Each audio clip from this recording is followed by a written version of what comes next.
What is up, everyone? It's your host, Carlos Ponce here, and we are in the middle of episode 11 of season 2 because there was a season 1 that started in 2022.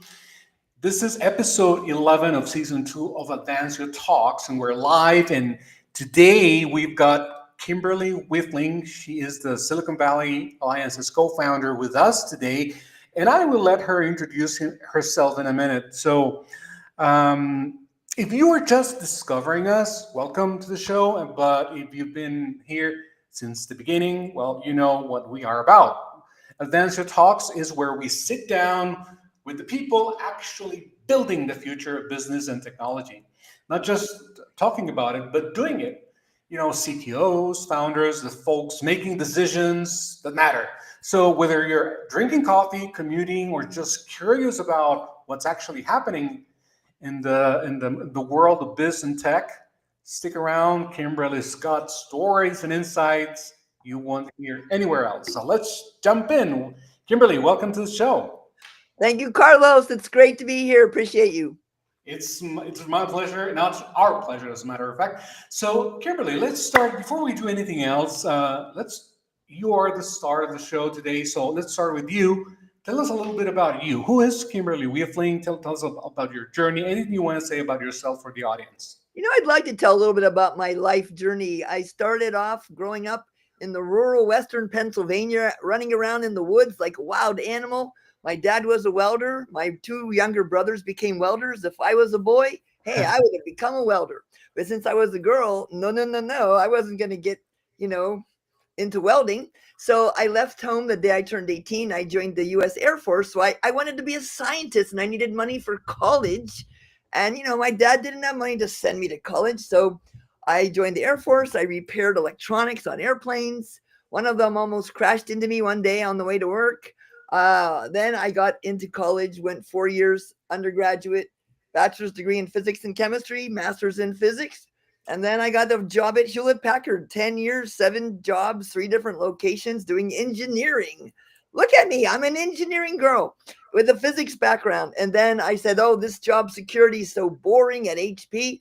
I joined a startup and it failed in 1 year. And then another startup, it failed in 1 year. Another startup, boom, .com bust. 3 startups in 3 years, failed. Don't worry, I got a raise and a promotion every time. Now, for the last 25 years, I've been running my own consulting business, most facilitating impossible projects, mostly for Japanese companies. I've worked for over 50 global Japanese companies. They do business in 40, 50, over 100 countries all over the world, work with people from different countries to come together to turn managers into leaders, groups into real teams who can do impossible things together. And 2 years ago, my one climate friend said, if you can do impossible, why don't you help fix the earth? So I said, good, I'm pivoting into corporate sustainability, and that's my journey now. What's next? I don't know. Well, let's wait and see, right? Because it seems to me that you are full of surprises and you're going to keep surprising us even more in the coming years. So, well, that's quite an impressive background, Kimberly. So, I feel compelled to start in different places at the same time, but unfortunately, we cannot do it because we have a time constraint.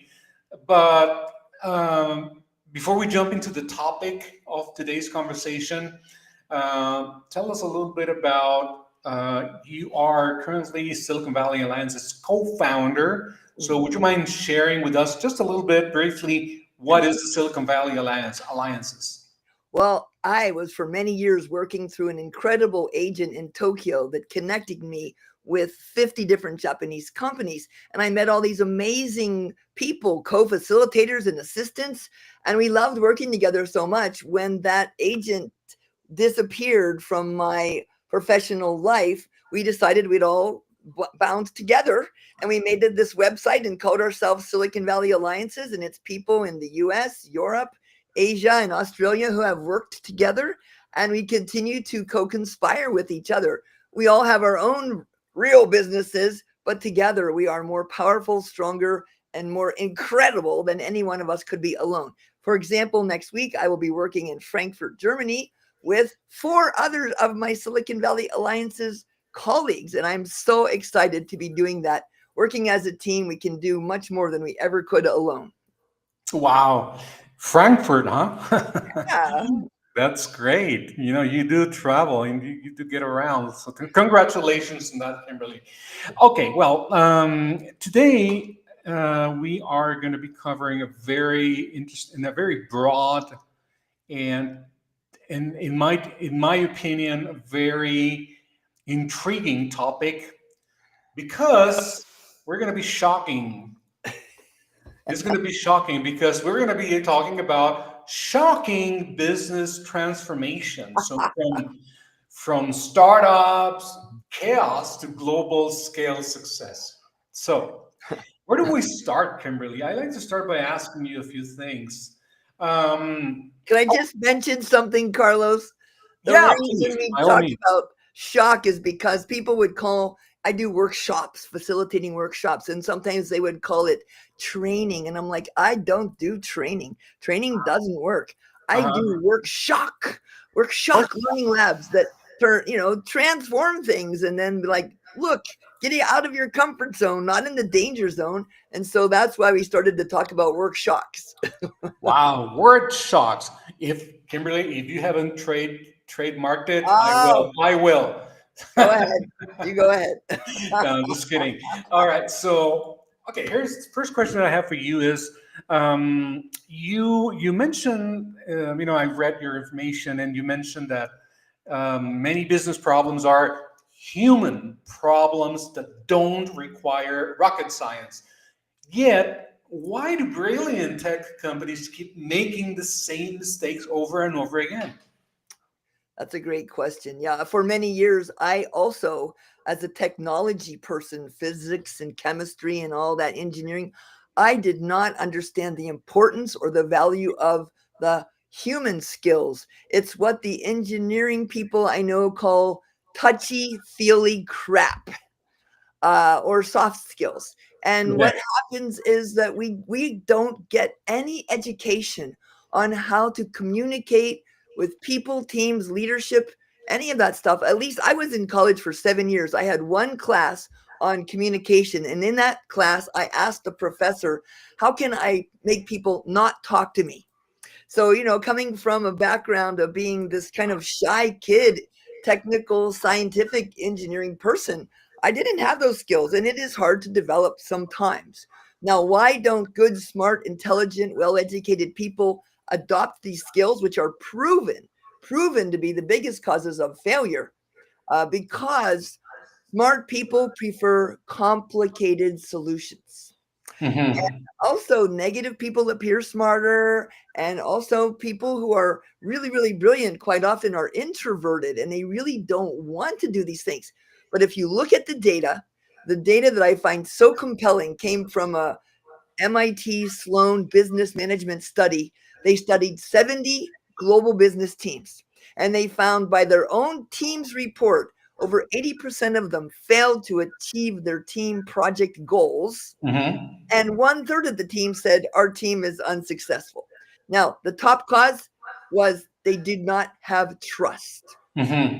And like, who ever thinks of starting a project by building trust? Duh. We never learned that. I don't know. Maybe they teach it now. And the number two was they couldn't communicate effectively, solve problems together, or make decisions together effectively. And then number three and four were kind of combined. They didn't have clear shared goals and vision, and the individual and team goals were not aligned. And then you have to ask yourself, Carlos, whose job is it to make sure a team has clear, shared, aligned goals, effective ways to communicate, solve problems, make decisions, and build strong trust? That is completely a failure of leadership. And we just don't emphasize leadership. We still call people managers. Hmm. Who likes to be managed? Raise your hand. I bet nobody's raising their hand, even if they're driving and they want to take one hand off the wheel. No, people don't like to be managed. Manage cows, lead people. Right, indeed. This. I think this. When I heard the word management or manage, I couldn't. I remember the self-managed organization kind of scenario for a lot of companies in the tech space. and it's kind of controversial because not every company has adopted it, the self-managed organization. I know it's a separate topic, but I just remember that, I've heard great things about self-managed organizations, but it's not everyone's cup of tea, and I know that. But I just thought of it, remembered it. But now I'm not gonna stray away from my train of thought. So I'm gonna go back to it. So you have, as far as I understand, Kimberly, you have helped companies scale from startup to global 1000. So at what point do most tech companies hit their first scaling wall, and why? Well, I will say it this way. I have helped companies over a broad range from one person startups to 100,000 people global, but I have not worked with one company through all of those stages from one to Mhm. 100,000. I have seen companies grow, of course, in various parts of that area. And, in particular, from the one person to the founding team to the 10 or so people. And the hardest thing that people face when they're a startup is, how do I choose co-founders that I'm not going to want to kick out or sue later on, right? The stories of that are pretty famous, right? You got to find someone who shares your values and your Mhm. commitment to your purpose and vision. Unfortunately, I don't know, a bunch of founders that I've worked with, they're really afraid to give up power and control. And Mhm. then that means if you grow, you doesn't necessarily scale, right? You can get bigger, but if you have to do everything and be responsible and control everything, you can never scale to large heights. So I am working with one organization right now that's trying to go through this grow and scale challenge. And it is exactly that the founder needs to be involved in everything. And it's like, no. Now, the really smart founders, some of my friends have helped. For example, there was one big company that was growing like crazy, and I won't say the name because it's a huge company, but my friend went in and they said, here, you please be the COO and take care of running the day-to-day operation and let the founder focus on the vision, because Mhm. they don't know how to grow or scale a company operationally. Oh, sorry. I thought there was like a. Sorry, folks. Just a technicality. It froze for on my end for 2 seconds. Sorry about that. So, so we're talking about scaling and growth challenges, and the way I see it is, especially when a company is growing in technology, it involves people, right? So there's the human element that comes with growth. So you have worked with people from more than 50 countries. So how has remote work changed the game for building effective global technology teams? Ah, well, I'll tell you, whenever COVID happened, the pandemic happened, we got real serious about virtual. I Hmm. was coaching at the Founder Institute. I was ending up coaching startups in Africa, anywhere in the world, right? And also, my big global clients, we started converting all of our in-person workshops into all virtual. I mean, I have a 15-day workshop that I was doing over 6 months, like 5 days in Europe, 5 days in the US, 5 days in Asia. We turned that into 80 hours online over 6 months. It Wow. was crazy. But when we found at the end of that, yes, it was very successful. And they decided, we really need to meet in person. So they had a follow up kind of reunion. And they all came to Silicon Valley for a few days to take a tour, see Apple and Facebook and Google and all these fancy places you hear about. And when they saw each other, it was so amazing how the warmth, the human connection was so powerful. People were hugging, people were crying. I mean, so there is something that you just can't replace with virtual. Although our virtual workshops, we don't lecture. We got people stand up, run around, grab something, do something, go into a breakout room, do this exercise. We figured out how to make it very interactive.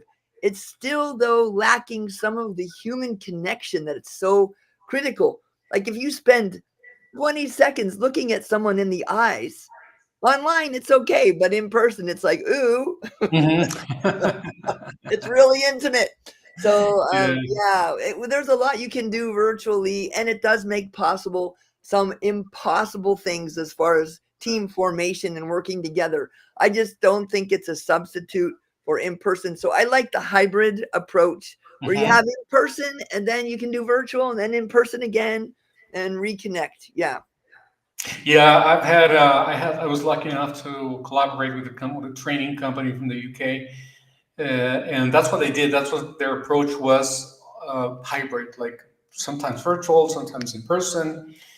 But still, regardless of the setting, whether remote, virtual or in person, uh, there's also another element that comes in play, which is the culture, right? So, for example, when you have people from many countries, many cultures, can you tell us what your framework is for Oh, yeah. making culturally diverse engineering teams actually work together?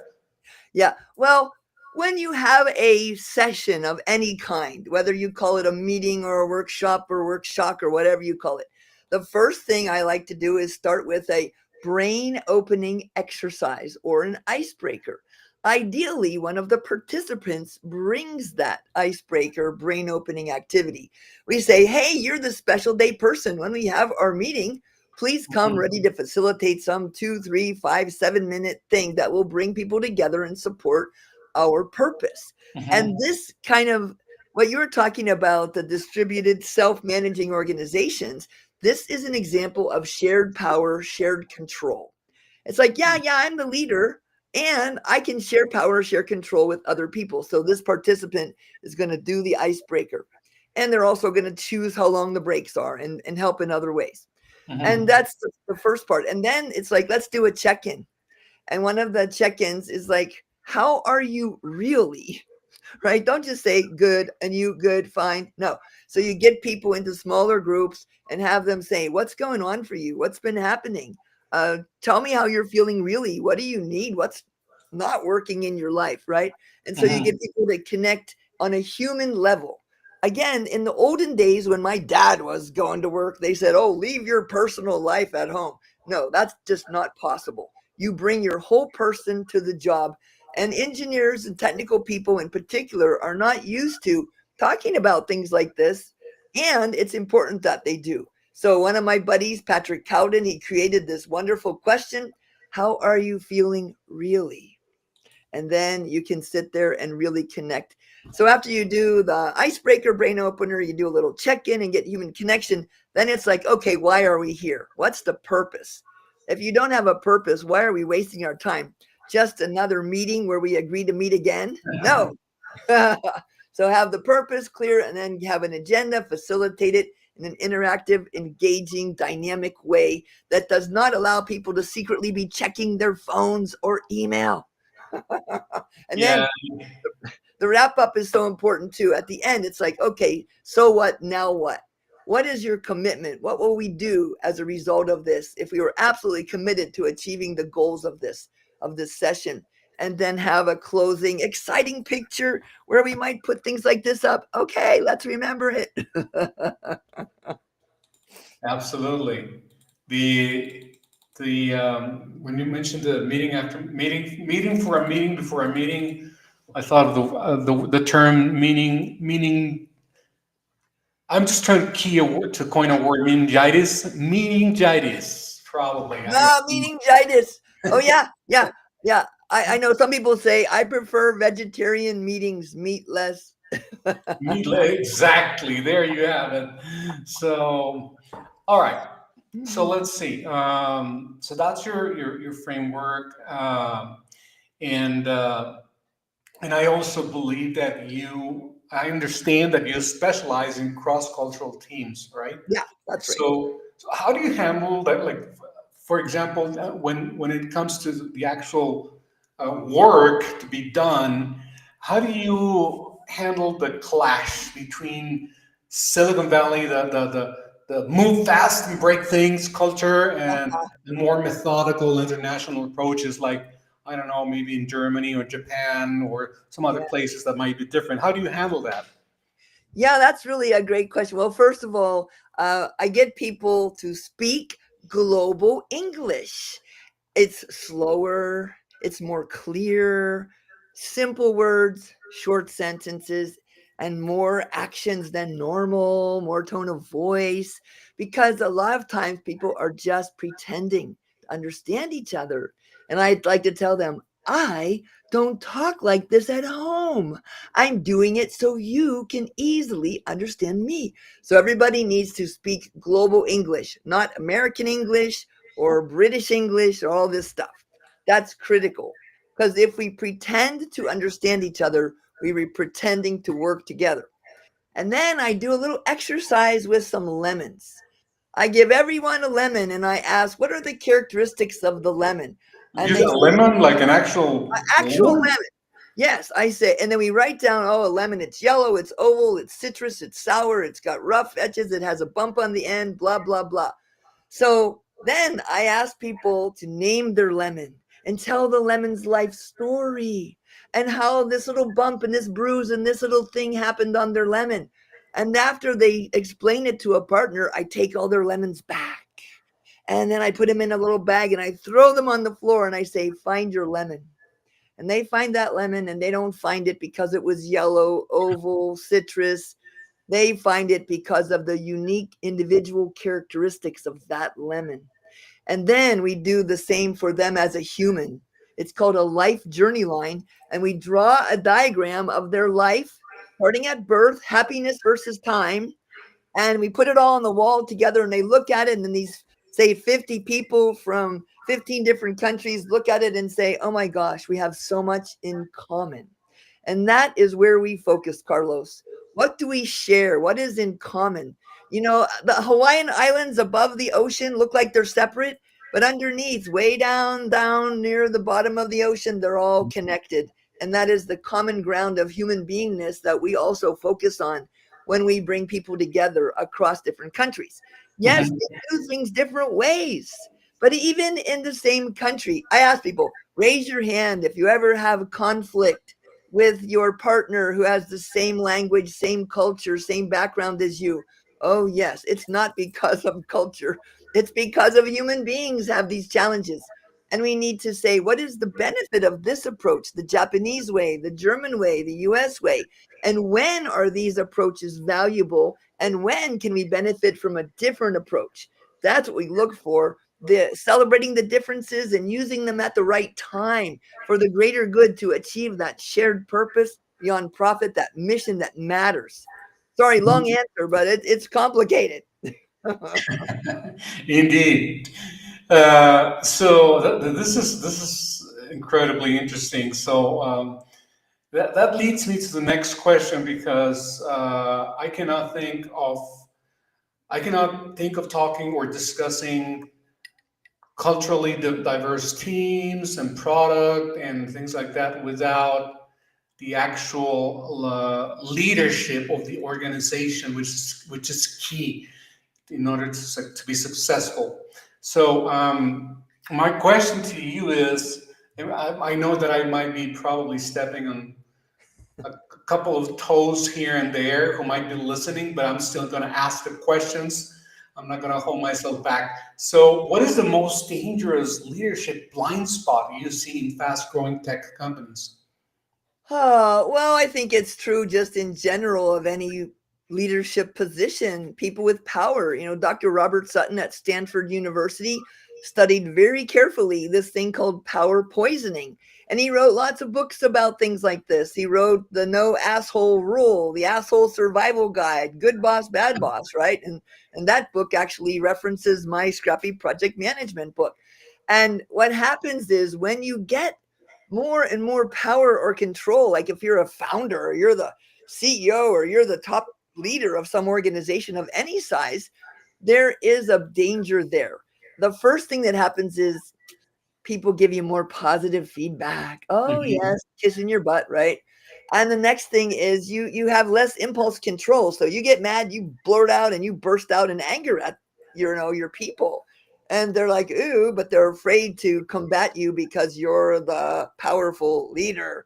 And the other thing is these people who get power poisoning, according to Robert Sutton's research, is they think of their own needs more than others. Mm-hmm. and they have lower empathy and they think the rules don't apply to them. And then he asked a really important research question.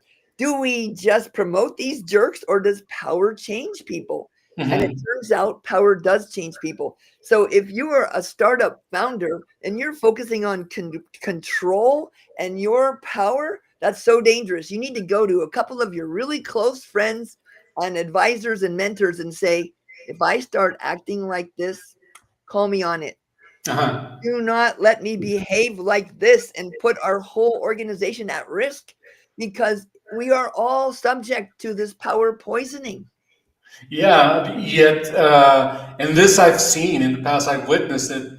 Yet a lot of folks, a lot of team mates at every level, for example, at the software development level, at operations, it's not always easy for some people to call their superiors up when they see something that's really they feel that honestly it's not working from their point of view, but they find it hard to call it out to them. So I think it requires a special personality trait or a different mindset, right? It's like, and I know might be a work in progress when it comes to corporate culture these days, but we're getting there. I think we're getting close to Mm. making everyone aware, teammates aware that they need to do these things. They need to call their leaders out, at least voice their opinions in a respectful manner, of course, but at least voicing their opinions.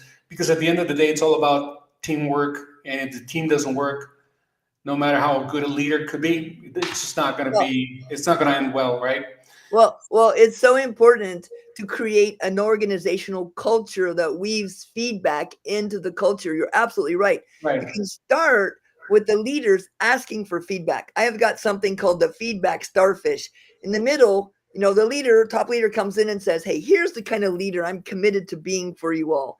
And I put that in the middle. And then I make a little starfish with, "Hey, if you were going to help this leader, what advice would you give them? What should they start doing? Stop Mhm. doing, do more, do less, continue." And then these 5 areas, and we put post notes. Of course, the leader leaves the room, and we write in block letters with the same color pen on the same color post notes, right? Because the first question most leaders I've worked with in the US ask when I tell them anything negative is, "Who said that?" Mhm. So you can do the feedback starfish. But in general, the organization needs to weave into everything they do this culture of feedback, asking what's working, what's not working, what's Mhm. missing, what might be changed to work better, what should we start doing, stop doing, do more, do less, continue. Because if you look at the leadership challenge research, 30 years of research from Barry Posner and Jim Kouzes from Santa Clara University, they've got these 30 behaviors of the best leaders in the world. And the one that's the lowest practiced all over the world is asked for feedback. Mhm. Why, Carlos? Why don't leaders want to know? Why aren't they curious to ask for feedback from their people? Because a lot of them just don't think it's necessary. It's very, what a good friend of mine, who recently passed away, he used to say, it's a fiat system. It's a fiat meaning because I say so. Why? Because I say so. Do it because I say so. Period. No questions asked. So I think that's the root of a great amount of problems. So, Kimberly, we're running out of time, and I still have one more question for Okay. you. And the last question that I have for you today is this: looking at current trends in technology, in the technology business, and AI, what is the one capability that every company needs to build now to survive the next 5 years? Well, I'm calling it being an AI augmented human. For example, an Augmented AI what? Augmented. AI augmented human.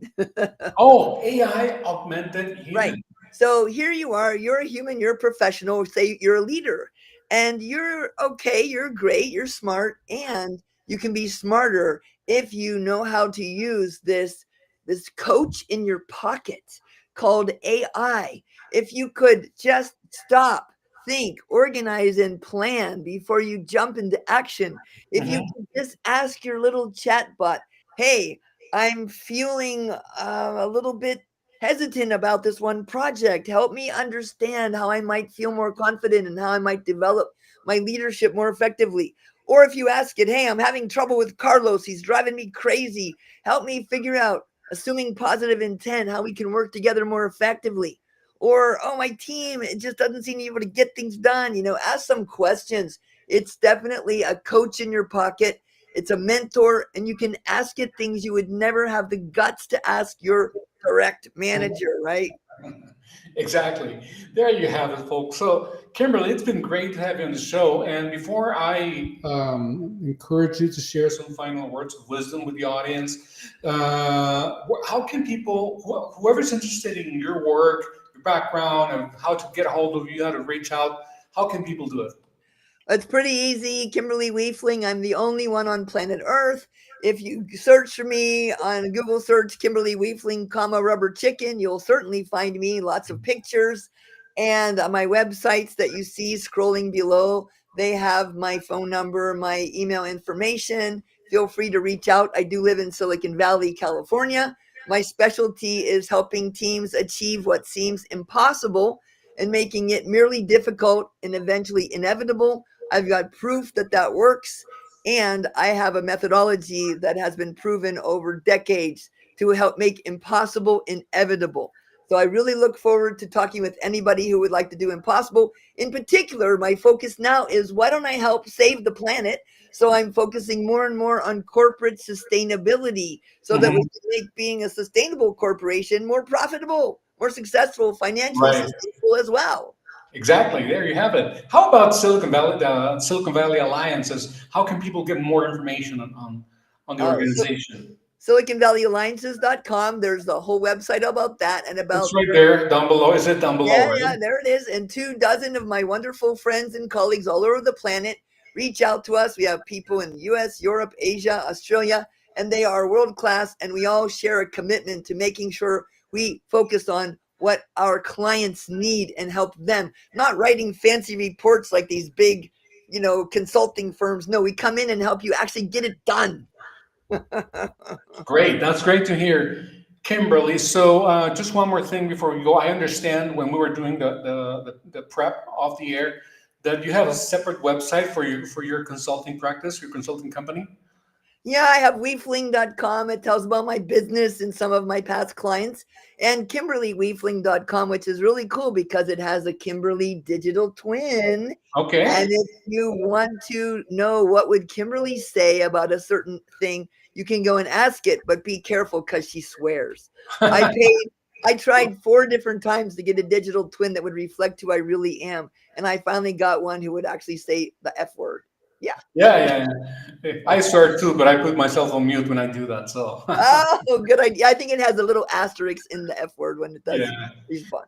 Yeah. Well, Kimberly, it's been such a pleasure to have you here today. And I want to invite viewers who are watching now or will be in the future to stay tuned for more conversations with what we call tech luminaries or business people, business executives, entrepreneurs, and a whole array of other professionals in the tech world and the business world who are defining the future. And it's right there, advancio.com/tech talks.